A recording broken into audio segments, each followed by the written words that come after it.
UFO area, the sky beings are depictions of extraterrestrials who visited Australia thousands of years ago. And again, if you look at these paintings, you can't help but notice the similarities between them and modern-day UFO abduction reports or sightings. And they do look especially similar to the Dogu figurines from ancient Japan we covered, I think it was on a Mindshots episode last week, with the eyes, and it does look like they're in some sort of suit.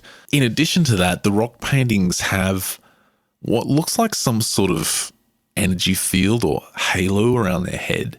And that halo is really what you see a lot in paintings in the Renaissance period, where heavenly beings often have that kind of halo around their head, or angels have that halo around their head. You could almost say these rock paintings could be depicting the same type of thing.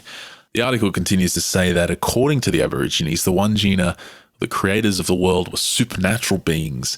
They came out of the sky, lived on the land, and when they were tired, they returned to their abode in the sky clouds. The Wandjina were half human and possessed the ability to transform from human to animal and back again. They were shapeshifters. In human form, the Wandjinas looked like ordinary man, but they were not human. And that kind of shape-shifting is very much a theme in some abduction accounts, and we heard that recently with the Lacerda file. And interestingly, with that reptilian link there, they point out that, as in many other ancient cultures, the Aborigines also worshipped the serpent. And do take a look at these rock paintings. I'm sure many of you have seen them before. They're at ufoarea.com, but I'll put links up in the show notes to these, and you can click on them and bring them up to be quite large. And again, the similarity between these rock paintings and the physical descriptions and sketches of some more recent and modern day ET sightings is quite uncanny. But I was chilling on a sunny afternoon, knowing I would have to do something soon. My alibis of faithfulness were slipping into the sea. I got to be, and in our minds we seek to be divine, but in our hearts we Now it's time for a little bit of a sneak preview with our upcoming interview with Paul Cropper, and you'll be able to hear this on the first episode of the Illumination Project, which is coming very soon. Now, I'll go into some more detail on the Illumination Project after this, but first of all, I just wanted to give you a little bit of background on Paul Cropper. According to the website yowifile.com, he's been involved in Yowie research since 1976, when at the age of 14 he uncovered several long-forgotten colonial-era eyewitness reports, and his co-author Tony Healy became fascinated by the mystery at about the same time after hearing fragments of Aboriginal Doolagar law on the New South Wales south coast. Now, these two basically collaborate on a lot of projects, and they've co-authored another book called Mystery Animals of Australia, which was published in 1994, and that contains chapters on the Yowies. And over the past 30 years, they've looked for lake monsters, yetis, big cats, all sorts of strange stuff. Now, their new book is called The Yowie in Search of Australia's Bigfoot. You can buy it through Amazon. I'll put links up to it in the show notes. And the Yowie is essentially Australia's Bigfoot, and the descriptions and the sightings are very, very similar.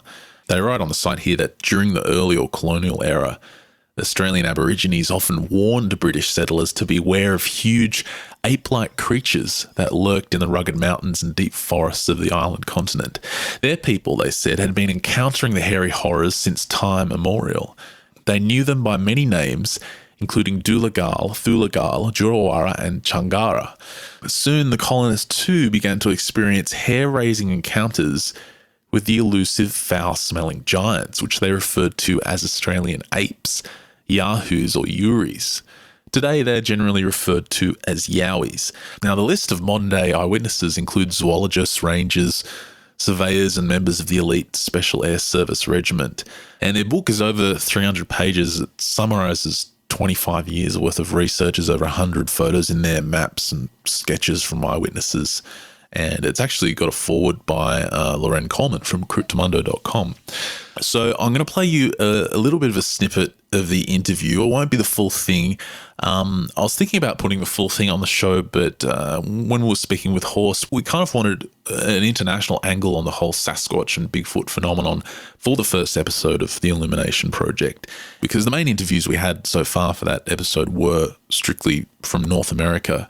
The truth is that the sightings of these alleged creatures appear all over the world, not just North America. So you'll be able to hear the full interview very soon, but hopefully this will give you a taste of what's to come. And when we come back, I'll give you some more details on the upcoming episode of the Illumination Project.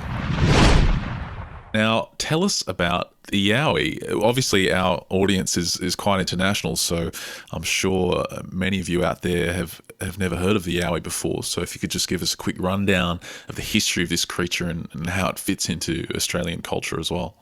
Sure, okay.